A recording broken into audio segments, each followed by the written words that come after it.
up and sit down. Welcome to the Health and Wealth Podcast with your hosts, Tim and Carter. What's trending, Enrichers? Carter Wilcoxon, founder of CSI Financial Group here, with my co-host and former wealth advisor, Tim James, founder of ChemicalFreeBody.com and your new health advisor. This is the show where we reveal the connection between physical and financial abundance. Hey, welcome back, Enrichers. Carter Wilcoxon coming to you live from Phoenix Open Week and Super Bowl week out here in Phoenix, Arizona. Very excited. There's a buzz going on around everywhere, as any of our Enrichers who've been listening to us for any amount of time know.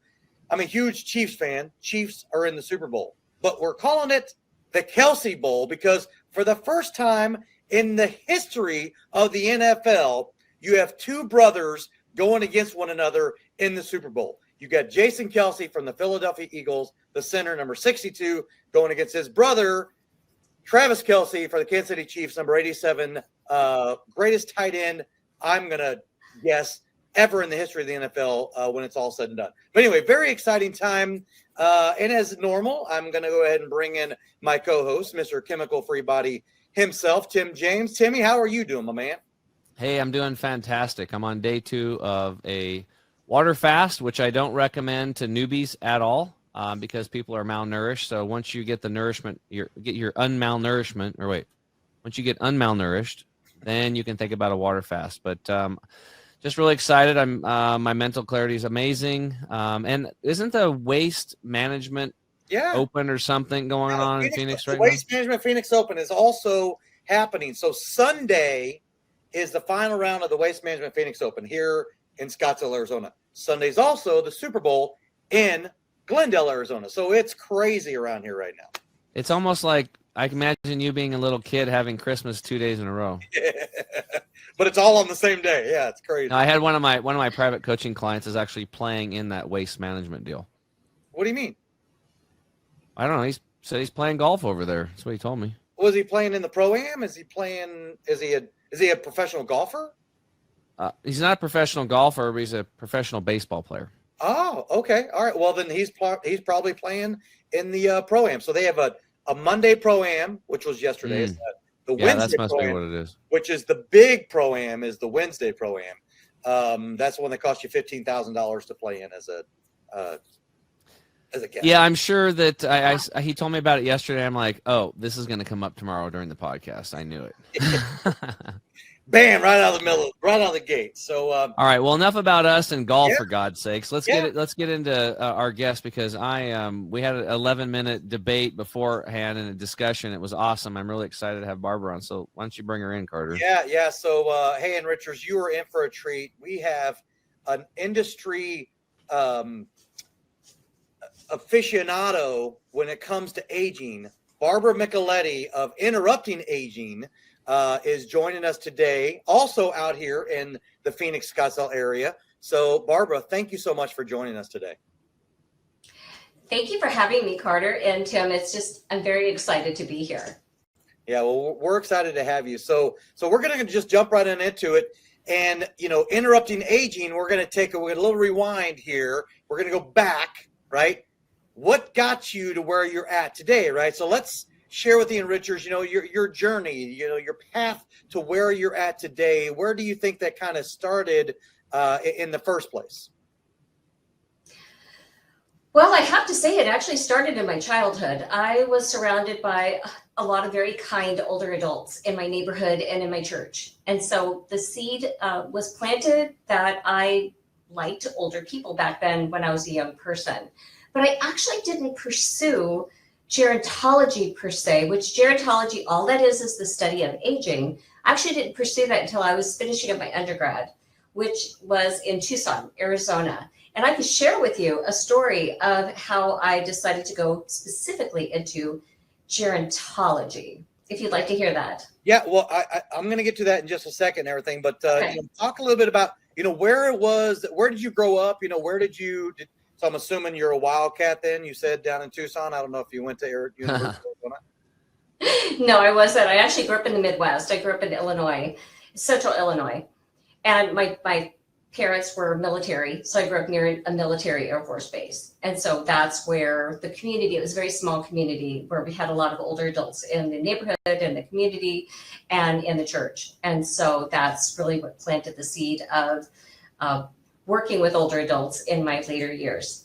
And I didn't move out here to Arizona until 1993, when my mom was living in Tucson. And that's how I ended up in Tucson and pretty much stayed in Arizona ever since then. Nice. So you ended up moving out here when you were just a wee little one then in 93, right? Well, actually, I was 2 years into my undergraduate degree in psychology. I had 2 years at the University of Colorado in Denver. And while I loved going there and I enjoyed living in Denver back in the day, I was an older student when I started. My mom, who was aging herself, was living in Tucson, Arizona. And I had two sisters there at the time as well. And so I made the decision to stop school in Colorado and then to move and finish my undergraduate in Tucson, Arizona, which is how I ended up there. Wow. Gotcha. Awesome. So then you ended up eventually making your way from Tucson up to the real world in Phoenix then. I'm just messing. I've lived in Tucson. I spent a little bit of time there. Not as big a fan of Tucson as I am of Phoenix. I think there's a lot more options here. But you made your way up here. And then how long have you been in the Phoenix metro area? Well, I've actually lived in Arizona for 28 years. And so I spent 10 years in Tucson, 10 years in Prescott, Arizona. And now I'm coming on 8 years here in the Valley. And I really enjoy living in the Valley. It's really my favorite place. I feel like I've got a really good scope of the entire state of Arizona, having lived in some major parts of Arizona. And so Phoenix is my favorite. Yeah, no, that's awesome. Well, let's go ahead. I want to hear that story. I know our enrichers are interested in, what was it that really launched you into getting into the field that you're in? So back in Tucson, I was finishing up my undergraduate degree. So let's go back to 1995, and I was finishing my undergraduate degree and going into graduate school. Actually, I'm sorry, it was 1997, and finishing my undergraduate degree and in my graduate, in the starting of my graduate program. And I was working as a teller in a bank and surrounded by senior, living communities. And we had many of those folks who were our clients. And one of the people in particular was one of my favorite clients, and her name was Betty. And so Betty was in her mid-70s, and she just had a quick smile. She was a lot of fun to work with. So when she come into the bank, I'd always have her come up, "Hey, Betty, come on over and I'll take care of you." I noticed over time, because I wasn't a gerontologist back then, but I noticed over time that Betty would forget my name, and she would repeat herself.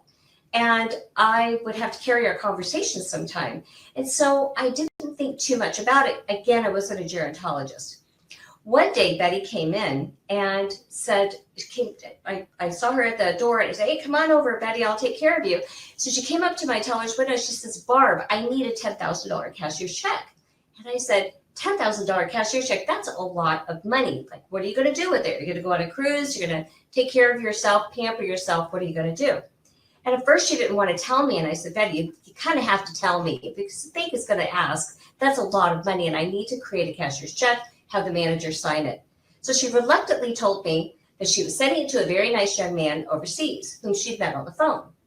And I said, "Okay, is he family? Is he somebody that's related to you?" And she was waving her hand. No, honey.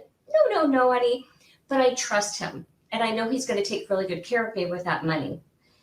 So I got up from my chair, went behind me, created a cashier's check for $10,000, and I walked over to the branch manager's office. And it's still so clear in my mind's eye, I could see this. And I walked into his office and I told him what had happened. I said, "Our client, she's at my window. She wants a $10,000 cashier's check. She wants to send it to somebody she met over the phone. I've watched her over this period of time forgetting who I am sometimes, not remembering our conversations, repeating herself." And I said, "I'm very concerned about her. Does she have a trusted contact?" And I'll never forget the way he looked at me.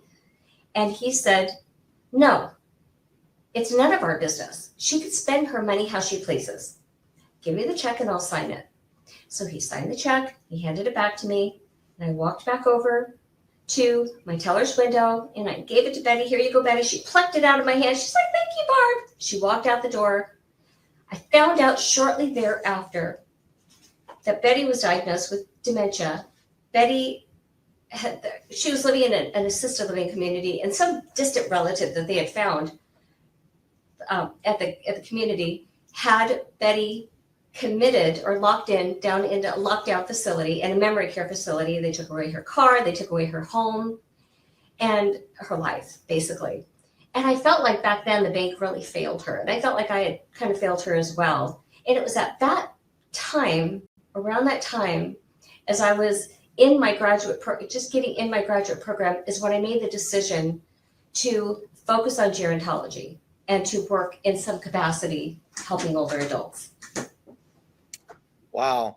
Well, I mean, and of course, you obviously have a heart for helping people. Plus, as you mentioned, early on in this conversation, that you were attracted to like older generation, right? They're kind, they're nice, there was this appreciation for them, right? So I could only imagine how difficult that would have been, because you're probably looking at Betty like if this was my mom, I wouldn't want my mom going through these types of things. So that's really what enabled you, or really sort of pushed you towards the passion of where you're at today. Then is that fair? It's a fair statement to say yes. And I ended up creating a master's thesis around telemarketing fraud and older adults, based on Betty, my experience with Betty, actually, with cognitive issues. And that's abnormal aging. We all don't normally age into dementia or any other type of impaired cognitive ability or anything that was abnormal aging. But I did decide to create my master's thesis on fraud, senior fraud, financial fraud, and older adults. And you know what this story reminds me of? There's a movie called I Care a Lot. Have you guys seen it? I started watching it, and then I for some reason didn't get back into it again. But it was about like a crooked legal guardian who was just taking money from elderly people, and she would find people and swindle them. So what happened? Well, who was this dude overseas? Was it a relative or? No, it was telemarketing fraud. So, and it happens all the time. And the numbers back then, it was bad. It's epic proportion now. It was bad back then. And this is 25 years ago, when I was a 34-year-old figuring out what gerontology meant and what telemarketing fraud was and what it meant to be an older person and all that. And so I took that unique perspective of normal aging, aging consumer behaviors, and then just adding in life events such as diminished cognitive capacity or loneliness, and she was living alone. And so this was somebody who was just making her feel good and such. And so she was alone, she was isolated.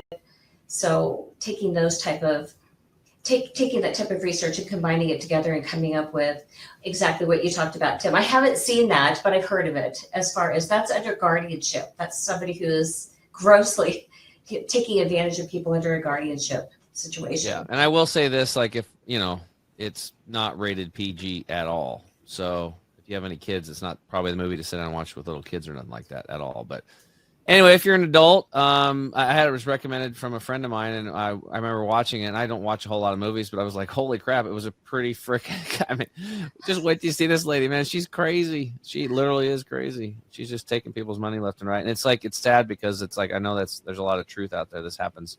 My mom and dad are in their 80s. They get solicitation calls all the time. My mom and dad don't even answer the phone. They'll wait until somebody leaves a message, and as they're leaving it, they'll pick it up if they know them. That's great. Yeah. So you're in that age group of, I called it club sandwich. You're part of a club sandwich. I'm not sure if you have kids, but you've got parents that you have to think about and are concerned with and everything, and to make sure how their aging is going, and are they living alone? Are they living independently? Are they living in some sort of an assisted living? I mean, you're a part of so many other people. Like, I lost my parents 21 years ago, 22 years ago. They passed away as younger, older people. So I work with a lot of folks who do have their parents, older parents and elderly parents, still alive. How old were your parents when they passed? Early 70s, but they weren't that healthy as well either. They just didn't take care of, which is where you come in as well. The taking good care of our bodies. Yeah. And I saw that as a young person, and I just had made the decision decades ago that I wasn't going to live that type of life, that I would have a very active life and a very healthy life. Yeah, and for those listening, Barbara looks really healthy, and I think I'd be a pretty good judge of that, right, Carter? There's no doubt about it. Yes, there's definitely. Carter's actually getting healthier looking too, dude. You're looking good, man. Yeah, well, it was funny because you mentioned about a water fast. So And younger. I was just like, I need to rip the Band-Aid off. I need to shock the system, right? So I did a 3-day water fast to start the year, and I actually started. Love it. My birthday's January 2nd. I actually started on my birthday, and my wife goes, "Wait a second, so I'm not taking you out to the steakhouse or anything. We're not doing that." She's like, "Really? You're going to start today?" I said, "I got to do it today. If I wait till tomorrow, then I might wait till the next day." And I said, "I'm ripping the Band-Aid off. I'm shocking the system." So I did a 3-day water fast. And then one of these, because I'm on all these different types of health email blasts that I get all the time, all because of the Health Hero Show probably. This guy is promoting a 5-day water fast. I'm like, man, I'm almost 3 days into this. What's 2 more days, right? So I started thinking, that's totally me. 5-day water fast. But I got to tell you, it was a great stepping stone for me to get into that. So then I went from that into intermittent fasting. And what that's really done for me is it's taken a lot of pressure off me, right? Because I know the window I can eat in. And obviously I'm trying to eat, smart when I'm eating that window. I'm not like, hey, it's Cheez-It time now for 6 hours. But what that's done for me is it's really put me in more of a my self-controlled environment where it's like, okay, I'm waiting. I'm not going to snack late at night because, you got the cutoff. My biggest issue, and I think any of you enrichers that are listening out there right now, if you're anything like a normal person, 8 o'clock, 8:30, 9 o'clock at night, you're like, oh, I'm a little hungry. Maybe I'll snack here and I'll snack there. That was my downfall. A little snack here, a little snack there compounds after time. But that intermittent fasting where it's like from noon to 6, that's my window. I'm drinking tons of water all day, but I'm definitely eating smart, intelligently in that little window. And it's done wonders for me. And thank goodness for the Green 85 as well. Awesome. All right, enrichers, we're going to take a quick break. When we get back, we'll be getting into the gerontologist world with Barbara Micheletti. We'll be right back. Estate planning. What does that even mean? When the inevitable happens for everyone on this planet, your estate plan kicks into action. But first, let's start with what an estate is. An estate is simply everything you own. Now, here's the issue and what needs to be understood when this event occurs. You only have 2 choices on this plan. Number 1, either you plan how your estate gets handed out and distributed to those you leave behind. Or number 2, your state decides who gets everything you own.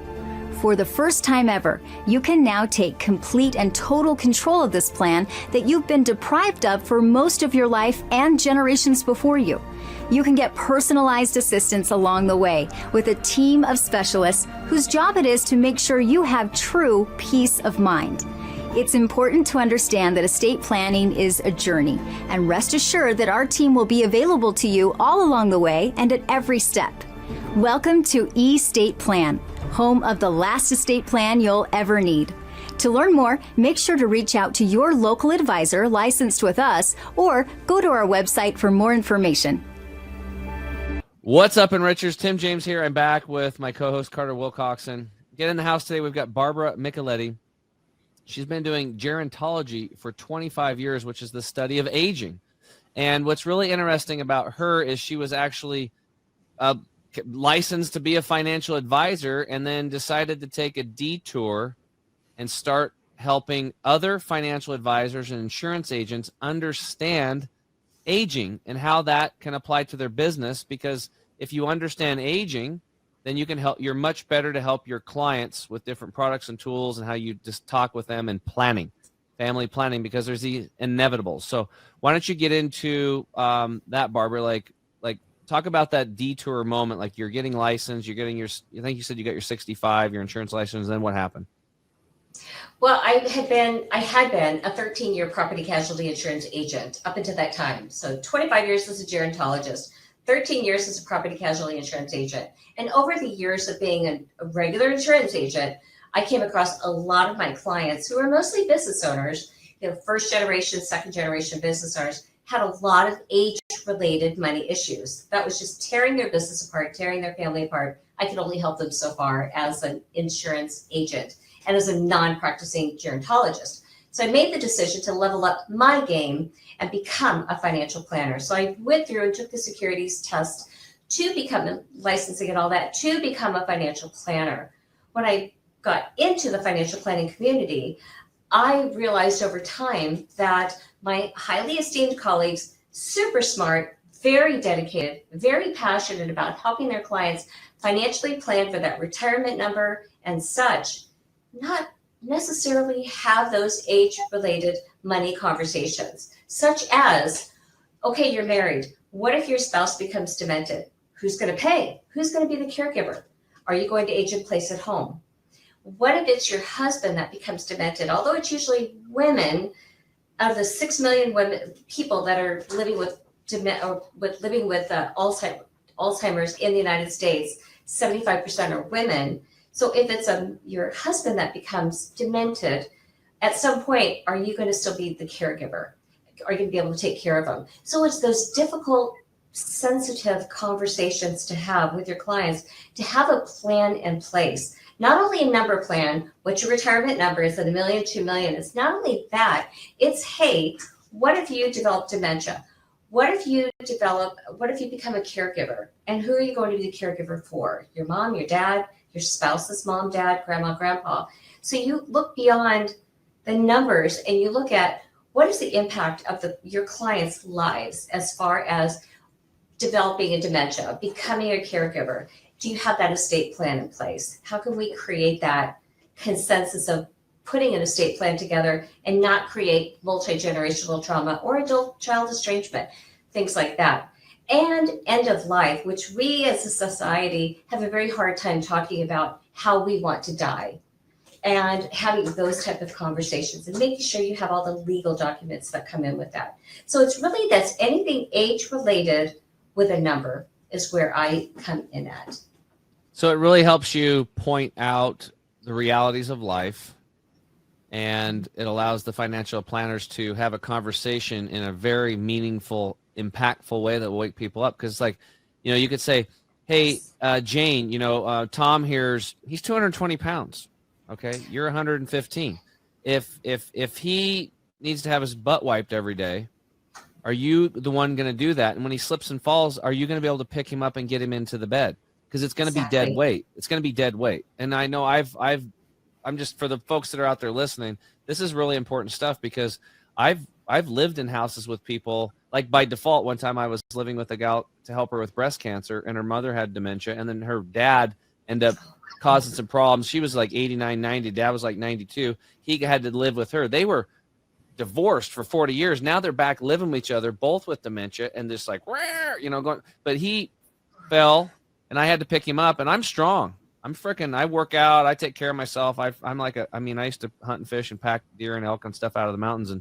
And like, it was hard lifting this guy. He was 200 pounds of dead weight, and I'm strong. So that conversation is very important, because this stuff is happening. Now, hopefully from what you're doing, you're also telling them, like, the best thing is to take care of your freaking health, right? That's the best thing. You get ahead of this stuff so you don't have to deal with this or minimize your chances of doing it. But pointing these things out. So besides Alzheimer's, dementia, there's these things called activities of daily living. Whatever happens, like if you can't go to the bathroom or you can't get up and get out of a chair, people don't think about this. What if you can't go up and down stairs, and all of a sudden you need a ADA wheelchair type stuff coming in? Are you planning for the money for that? I did reverse mortgages, and a lot of these times when people, the reverse mortgages are just a financial planning tool, and they're for the right person at the right time. But there are these people, they'd have a house, 2-story house, they can't go up the stairs anymore. So there was a couple options. You spend, $13,000 and have a chair ramp going up and down, like George did in Seinfeld. Remember when he would pretend he was hurt? And then, or you have to remodel the downstairs and put a master bedroom downstairs, which is going to cost you.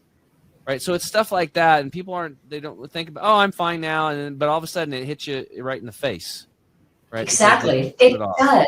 You're right. I mean, you're just so spot on. It just hits you in the face. And it was something that Carter and I was talking about offline here, is having that self-awareness of your own aging process. and those around you. And they're preparing for maybe you becoming demented. Maybe you have mobility issues. Maybe these things that might happen to you. But you want to prepare in the event that they kind of do happen. And what's your plan? What are you going to do? Who is around you to support you? And my program goes into, what if you're a single woman? You're an aging woman. You have different issues of aging than an aging man, who has different issues than an aging couple. So we really have to address, as a financial professional and insurance professional, you really do have that extra, like a secret sauce, right? Because you're able to watch and witness your clients over time maybe become more frail. And Tim, to your point, when you talked about mobility, I have one of my presentations that I call Walking Like You Stole It. And that was something that I stole from my gerontology professor all those years ago in graduate school, because he scared the bejesus out of us, because he would tell us, if you don't take care of your walking and your gait, which is walking, fancy way, and your mobility and your balance, he goes, I promise you, you will end up in skilled nursing. You will end up not being able to do your activities of daily living because you're not strong enough, because you become frail and you develop, which is called sarcopenia, which is just simply loss of muscle mass. And that's something that, as a financial insurance professional, you've got that set of eyes and ears where you can watch your clients. And if they do become more frail looking to you, then I could promise you there's maybe going to be some cognitive issues that go along with their frailty. And therein lies a whole host of financial costs as well. Yeah, you know what it reminds me of is, like, there's a company that's built a big business around that, Life Alert. I've fallen and I can't get up. That actually happened to my grandma, and she laid there for a day and a half, you know, with a broken hip. Oh. That's a scary deal. And, you know, it's like, and luckily we go by the house and we're always, you know, going by all the time. Otherwise, you know, if she didn't have family, I mean, good Lord. She could have just died there. She could. And, you know, that happens all the time. I hear stories like that all the time. And our fire departments are taxed to the limit for these firemen, usually men, that go out and they lift these people up that have fallen on the ground. And to your point, sometimes they're super heavy people. And then if you have a spouse who can't lift them up, and that's just one little piece of a whole bigger picture of being a caregiver and the emotional trauma that goes with being a caregiver. Interesting statistic I heard the other day. I was listening to a neurologist over at the Barrows Institute who was saying that 60%, the number shocked me, 60% of caregivers pass away before the person that they're giving care to. 60%. Yeah. Well, you know, it's interesting because, you know, we've been working with a few different caregiver organizations behind the scenes to come in and to provide that level of estate planning services because of our digital platform that we have, right? Because we can help with anybody's estate plan that they need proactively, obviously, not reactively, just like with the interrupting aging, right? And then, Richards, thank you for joining us for another episode. You're listening to Barbara Micheletti of Interrupting Aging, that we were very excited about partnering up because she is going to help a lot of our advisors understand the type of terminology and the different ways to be able to insert their wisdom, but around, you know, the aging process, right? But we've been working with a lot of these other entities where, because I'm learning about the caregiver thing, right? Like, one of the things I learned, there's 61 million caregivers today in the United States. 61 million caregivers. And then you just gave me another stat that 60% of those 61 million predecease who they're taking care of. That is a staggering statistic that I had no idea about, but it's reality. It's happening every day all across the country, right? And if you can become a centralized multidisciplinary team approach around all of these things that we're talking about, which is why we're excited about partnering up with Interrupting Aging, is that will then help to differentiate you against those who are not making that an integral part of the entire planning people, right? It's about planning proactively. That's why I'm excited about all this stuff that we're learning from you today. So if you don't mind, Barbara, talk a little bit about how you are directly working with advisors or people that are in your program that you're established? So you brought up just such great points. It's really that planning in advance, right? We just don't know. But when you can have some sort of a plan, and that's why I love the estate planning, and that's why I love what you're doing, helping people create that estate plan, because that's really the beauty of having those documents in place and having the discussions with those documents in place, down to how do you want to die? Where's your letter of intent? Do you have a living will, and do you have a DNR, or what are your wishes? Because it takes that decision making off your family, which is something that we all want. We don't want our adult kids to have to do, right? Is make those decisions for us. And we certainly don't want them making those decisions when you're lying half dead, or you just were given a cancer diagnosis or something like that. And now you have this emotional trauma that's going along with your decision making. And that's why, to your point, it's best to do this while everybody's cognitively healthy and physically healthy. But as far as how I work within my program, I have created what I call it's an online, on-demand aging and money blueprint program, where you go in as a financial and insurance or senior focused professional, and you literally become this aging expert. You dive right into, it's a gerontology-based program based upon the education that I went through. And so it's a gerontology program learning about the aging process in general and what it means to be a gerontologist and what it means to be an aging expert. And then we dive into what's normal versus abnormal aging. So you have a very good idea of, when you do see your clients, that you can pick out, I wonder if that is just normal forgetfulness, because we do experience that as we age, or the experiencing mild cognitive decline or mild cognitive impairment, or are they experiencing some other sort of dementia-related neurocognitive disease? Because the thing is, one of the first things to go when we develop a neurocognitive disorder is our financial decision-making. And we start making crazy financial decisions. That's where you get frauded. And that's where the beauty of your being an aging expert for your clients, where you can watch for these things and maybe anticipate and look ahead at your clients and go, okay, they're grieving, they've lost a spouse or something like that. And that could put them in some sort of a grief. We don't want them to make decisions when they're grieving, because you can make poor decisions. Or maybe you notice that they are mentally slipping, and you're going to learn to discern, is it normal age-related decline, or is it indeed some sort of a mild cognitive impairment? Those are the things that we discuss and what they learn. And here's the thing. In this program, it's not like you are not aging as you're going through this program. My clients also, it helps them within their own aging process. They can look at this and apply this to themselves, their moms, their dads, their adult kids, their husband or their wife. So you can use it for yourself as well. So it's really a program that benefits the end user, which is the client. But from a financial planner's standpoint, you're really, I would say, adding a skill set to further separate yourself from the pack. So if you're just really interested in growing your business, it's a very big add-on. And I believe that there's two components there: their caring component, and it's also a business building component. Both of them, and probably that's why Carter is bringing you on, because it's a win-win for what he's doing. Well, you're really setting yourself apart, right? And that's what you want to do, is you want to differentiate yourself. You don't want to be like every other advisor or agent or whatever. You want to differentiate yourself. This is how you differentiate yourself. You're not going to meet very many people who are a gerontologist and who have a 13-year property casualty insurance background. I can tell you that right now.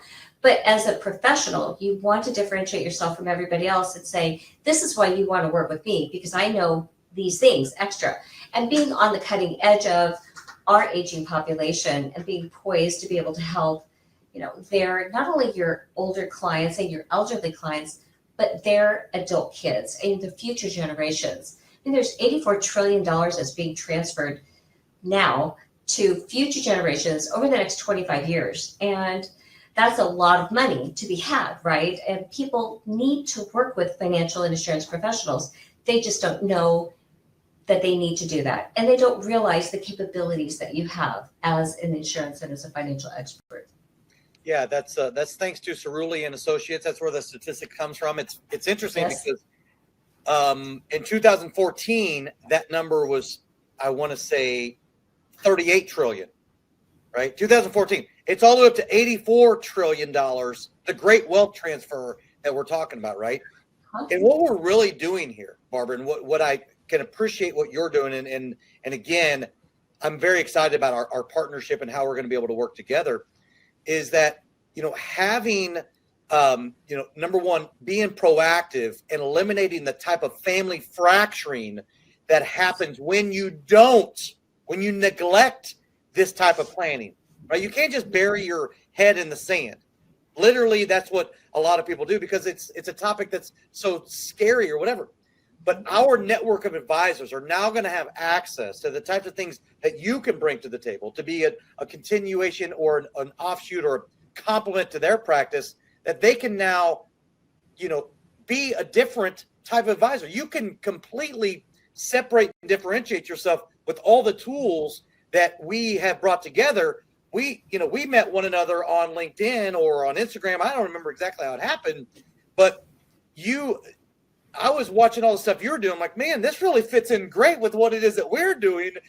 I got to see if, you'd be willing. And then of course you happen to be here in Phoenix too. So that made it even easier. Right. So you come over, meet for, for half an hour and everything. But anyway, it's really great with what you're doing and having these modules you've created and on-demand, capability of taking an advisor and eliminating.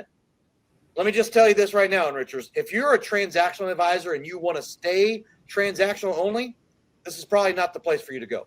If you want to be more transformational and literally be impactful for that families that you want to work with and differentiate yourself that much more, then welcome home is all I would say. Yeah, you'll actually have more transactions. Yeah, exactly. Absolutely, because you're gonna uncover so many things that products and services that you can offer your clients when you hear that you're talking with a husband and a wife, and then you learn that her mom is living with them. She's been taking care of the kids, and so we've got that potential right there, and they don't have long-term care insurance, the husband and the wife, and then they've got one child between them, and then he's got kids on his own from the first marriage, she's got kids of her own from her first marriage, so now you've got a combined marriage. I mean, you just have all these different things. You've got life insurance, you've got all these other different type of products that you can introduce, and they will be happy to hear them. To at least to know that you can see through what's going to happen, and then also to figure out what they're going to do with the mom, because at some point she's not going to be the caregiver to the kids anymore. They're going to become the caregiver for her. To Tim's point earlier, having to be some sort of this caregiver, with mom and dad and everything. So these are slippery slopes that we work with, and so it's just being finely tuned into what's happening. How can you help? And really at the end of the day as well, I mean, you are doing the right thing for your clients, right? You are being that fiduciary. You're helping them. You're guiding them into making the best decisions that they can with whatever they've got going on, knowing that because of our aging process, in and of itself, we change, we grow, we develop, we evolve, and all that. Things change over time. And so knowing that you're in lockstep with your clients, you're not only helping them, you're doing the right thing for them, but you're able to help their future generations as well, and be a leader in your community, because you're doing something that's just so different from what everybody else is doing. It's not transactional anymore. I would imagine you get a lot of referrals out of that thing too, because I'm just seeing ladies, having matcha lattes in the morning or a glass of wine in the evening, and it's like, you know what? I really like my financial advisor. You know why? Because he pointed out that Tom's 200 pounds, and if something happens to him, I'm going to end up wiping his butt. So I didn't want to do that. So I talked to him, and we just bought a long-term care policy, and now I'm covered. I'm covered. Yeah. Right. So I mean, that it's like this guy actually cares, and I've never had a financial planner talk about that kind of stuff. Anyway, I just think it's a good thing. Yeah. Carter, is there anything else before we go to break that you wanted to ask her? Because no, I think that's awesome. We can give away plenty more and everything, but in the show notes and Richards, there are going to be all the ways to be able to get in contact with Barbara and learn all about her programs and everything that you can be able to tap into and make as part of your practice if you're smart enough. Oh, all right. We're going to take a quick break with Mr. Whiplash over here.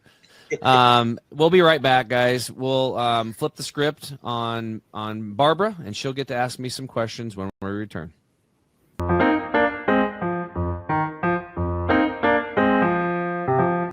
You want the absolute best for yourself, and you want it to be easy. That's why we created Green 85. It helps with detoxifying the body gently. We're proud it's chemical-free, unlike almost all other supplements you'll find. Bottom line, Green 85 will get you healthier. We look forward to hearing what Green 85 did for you.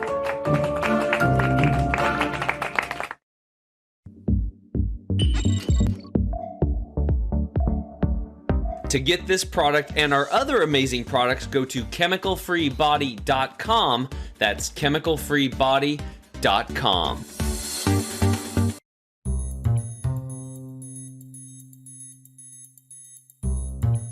What's up, Enrichers? Tim James here with my co-host Carter Wilcoxon. Again, in the house, we have Barbara Micheletti. And now this is the point in time where in space, reality here, where we're going to flip the script and you get to ask me questions. Anything goes on health, whether it's for yourself, friend, family member, public health, whatever you want, what you got. So Tim, I am very interested because you're into health so much and the anti-aging world, and I find that world fascinating as well. And in my world of gerontology, we actually call that geroscience, which wasn't taught 25 years ago when I was in graduate school because they hadn't really processed the research on the C. elegans worms back then, which really kind of started this longevity movement. So my question to you, I would love to know, you focus on being healthy at your age. For me as a gerontologist, I'm always looking in the future of what is my 75-year-old body and stuff look like. So my question to you would be, how do you view your aging of right now, how you're taking care of yourself, how you're prepping your future 75-year-old body? Well, that's an interesting way of asking that question. I like it. So the bottom line is that if we're going to look at this from a fundamental level, is that our bodies are from nature, right? So our bodies are mostly made of water, right? You find that in nature, creeks, ponds, rivers. Our bodies are made of carbon. Our bodies are made of oxygen, hydrogen. You know, it's just, there's certain things that our bodies are base components, minerals, right? So you find minerals in the ground, you find it in our bones. You find bacteria in our gut, same bacteria in the soil. So we are from nature. And I think the plan here to live healthy now, whether it's age 40, 50, or it's 70, 80, 90, 100 plus, is getting back into sync with nature. And that's what it is. So the more we can sync up with nature, the more anti-aging it'll be, because we shouldn't even have these topics about anti-aging. We should just age gracefully through our life and then take our last breath and pass away. But what's happened in our modern world, in these modern times that we're in, we have a tremendous amount of pollution that we're dealing with. And that pollution is bioaccumulating in our body, in our cells, our tissue, our organ systems, our brain tissue, from the air we're breathing, the water we're drinking, the food we're eating, the clothing that we're wearing, the personal cosmetics and personal care products that we're putting on our bodies. I always bring it up all the time. It's like, I remember when I first went to Hippocrates Wellness Center in Florida, and they said, yeah, sodium lauryl sulfate is in most shampoos and it causes cancer. It's a carcinogen. I was like, whoa. I'm like, what? So I wrote that one down. And then they were talking later about toothpaste. And, you know, if the toothpaste bottle says harmful if swallowed, please contact the Poison Control Center. It's got fluoride in it and some other stuff. And I was like, so I looked at that and I wrote that. I remember writing those two down. I got home and I went right to my shampoo and I looked. Guess what the first ingredient was? Sodium lauryl sulfate. And I'm like, shit, I'm putting this in my... Not only is it going in my hair, but it's going in my scalp, right through the skin transdermally into my bloodstream, and then my body as a protective measure is grabbing it and stick it in my fat tissue so I don't die. And then I looked at my toothpaste, harmful if swallowed, please contact the Poison Control Center. I've been brushing my teeth with this stuff for years. I never like, isn't it, if too much of it can kill you, isn't it killing you a little bit every time you put it in your mouth? Absolutely. But it's just like everybody in society is doing it. Dad was doing it, so you're doing what dad did. Mom, that's the way it is.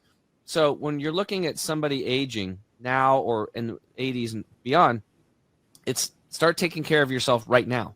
It doesn't matter which age you are. You have to go back to nature, back to the mothership. And there's certain things that you need to do. Number one is you learn how to have a daily detox protocol. So your lifestyle, the things that you drink and what you eat, maybe some detox products and stuff like that you do.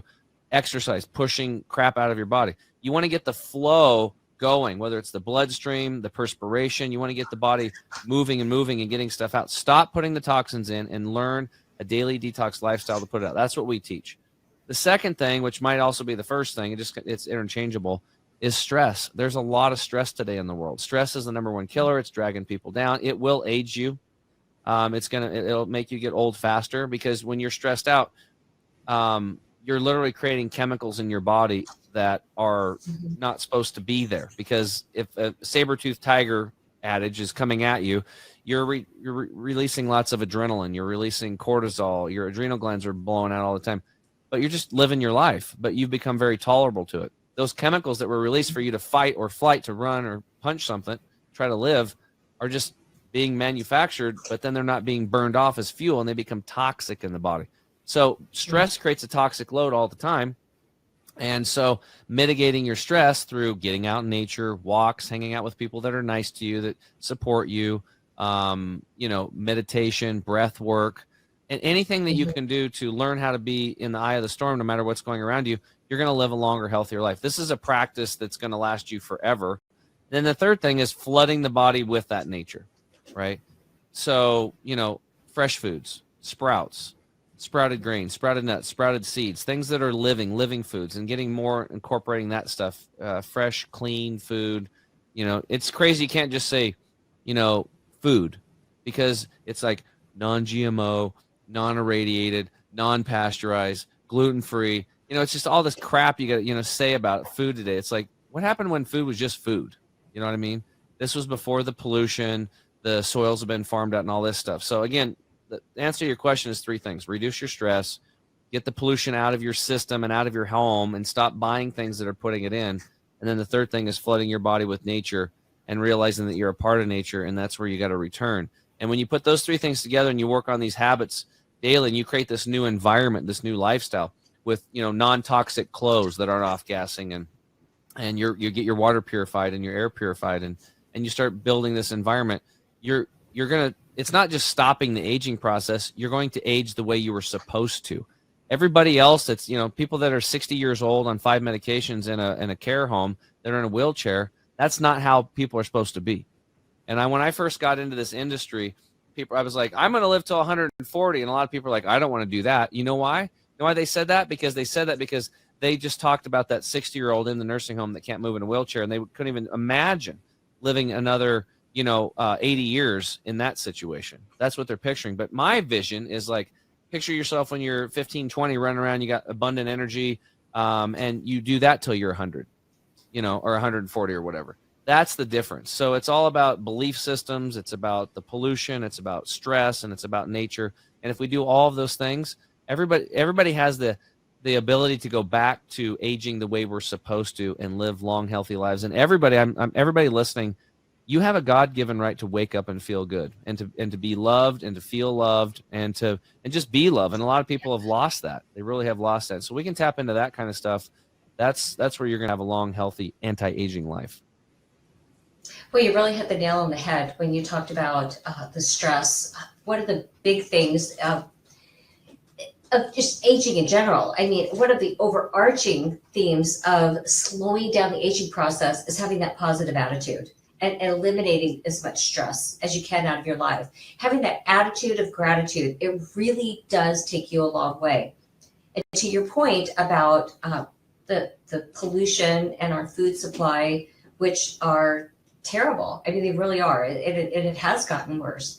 And the research keeps coming back time and time again of having a good diet. And the best diets that I've seen in my research that are out there, again, it goes back to that Mediterranean diet: fresh fruit, fresh vegetables, little to no red meat, which is really not a good thing to have, and very little any type of meat consumption. So it really is the fresh vegetables, fresh fruits, lots of clean water when you can get that, and good, healthy exercise habit combined together, that diet and that exercise. And we're not talking a little bit of exercise because we're pushing against that aging process. It has to be robust exercise and it has to be a really good diet.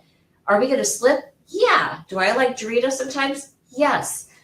But we have to maintain, for the most part, if we want to age healthy, because we will pay down the road with diminished walking, diminished mental capacity. We will pay down the road if we don't take care of it now. So you're spot on as far as having it starting right now, and that you do have, everybody who's listening, start today. If you don't, it's never too late. And I say this all the time, you're never too old. It's never too late to start a healthy program. I was at Hippocrates once, and they told me a story about a gal that was there. She had very weak bones, and she was like 92. And so, a lot of people that age are like, whatever, I've got osteoporosis. I'm just going to fall and break my leg one of these days, and that's it. And she didn't even want to go to the place, but she ended up going and fell in love with it and started feeling better. And then she decided to stay longer. And I can't remember what it was. She stayed like 9 weeks or 13 weeks. It's a 3-week program, but she stayed, I think it was like 9 or 13, somewhere in there. And she increased her bone density in that time period, like 22 to 26% on that lifestyle. And you know what they did was they got her on fresh food and they got her lifting heavy weights. They did weight resistance exercise. So, and I remember, I'll never forget, he's like, if you have osteoporosis and osteopenia, you're dealing with this kind of stuff. Your number one deficiency is you have a weightlifting deficiency. That's what it is. You need weight and stress on those bones. That's number one. Calcium, well, actually they tested, this is a big takeaway for people. Only 1 out of 125 people actually have calcium deficiencies.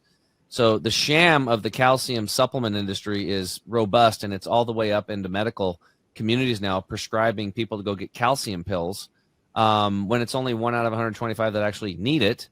And then what do they go to the store and get? Ground up chalk, which is another carcinogen that causes cancer, or like ground up oyster shells, which can cause hardening the arteries, gallstones, and kidney stones. Not a solution, not bioavailable. Like if somebody asked me and they were one of those 1 out of 125, then we would probably recommend, we'd recommend Arjuna tree bark, which is a totally bioavailable source of calcium. But again, it's a weightlifting deficiency, right? So did you have any other questions for me? Oh, I was actually going to make a comment on about your story with the osteoporosis. I practice Brazilian Jiu-Jitsu, and one of the ladies that I roll with, that I train with, she's 70. So cool. She's 70, and she can kick my butt, and she is a purple belt. She told me she reversed completely her osteoporosis, and she'd only been practicing. She's been training since she was 65. So she's been practicing for 5 years. And I was a little shocked when she told me that. I said, you did what? And she said, I reversed my osteoporosis by training. To your very point, she does the heavy weightlifting and she does Brazilian Jiu-Jitsu. Between those two and eating well, she eats as healthy and as fresh and as clean as she could. She is very strong. And so what a great success story. About what your story was as far as that woman being able to reverse her osteoporosis. It's absolutely true. Like, we can't stop the aging process. That's where geroscience comes in at. But we can slow it down, and we have more control of our own aging process than most people think. Absolutely. Awesome. Definitely. Yeah. That's okay, Carter. I think that's it, buddy. Well, yeah, you know what? And again, there's going to be plenty in the show notes to be able to get in contact with Barbara. Barbara, you're such a breath of fresh air and an additional piece of all the things that we try to bring to help not only advisors, but obviously advisors' clients, right? I mean, and if you're in the financial services business, you do have a heart for helping people and you want to help people, right? And when I met you and I saw what you're doing and everything, I just this is a no-brainer. So thank you so much for coming on the show. Hey, enrichers, if you want to be able to see all of our previous guests that are awesome, just like Barbara Micheletti of Interrupting Aging, you can go to our website at www.thehealthandwealthpodcastshow.com and make sure to like, share, and subscribe wherever you get your podcasts. Apple, Spotify, Google, wherever you get your podcast, Podbean even. So I just want to say that it's always a pleasure this week is a crazy week. Again, it's the Waste Management Phoenix Open Week, Super Bowl week, and everything. Very exciting about what's going on. Super thankful to have Barbara come on. So for my co-host, Mr. Chemical Free Body himself, I'm Carter Wilcoxon, CEO and founder of CSI Financial Group and Epic Services Company. Thanking you for coming on. Barbara, again, what a pleasure. Thank you so much for inspiring us. So many, hopefully people will start thinking about exactly what is it that they're doing, and then we'll get more people to learn more about what it is you can do to help them help their clients. Can I just thank you guys both for doing what you're doing? Tim, you're spreading the word about being healthy and then getting back to nature, which is such a beautiful thing. And Carter, thank you so much for what you're doing, getting that word out about just the estate planning and taking care of your loved ones. I mean, we are in February, and this is the month of love, and this is just the perfect. These are the perfect, ways to be able to express this love, is to be able to help your friend, your family with this type of planning. So thank you guys for what you do. And thank you for having me on the show. Absolutely. Our pleasure. Hey, so in Richards, until next time, we will see you on the Health and Wealth Podcast Show. Thank you, everybody. Hey, in Richards, thanks for tuning in to another episode of the Health and Wealth Podcast. I'm your host, Carter Wilcoxon. And I'm your host, Tim James. And by God, we are committed to helping you guys have fat wallets, flat bellies. So tune in again for another episode, and make sure to like, share, and drink a lot of water. Or beer. You have just listened to the Health and Wealth Podcast with Carter and Tim.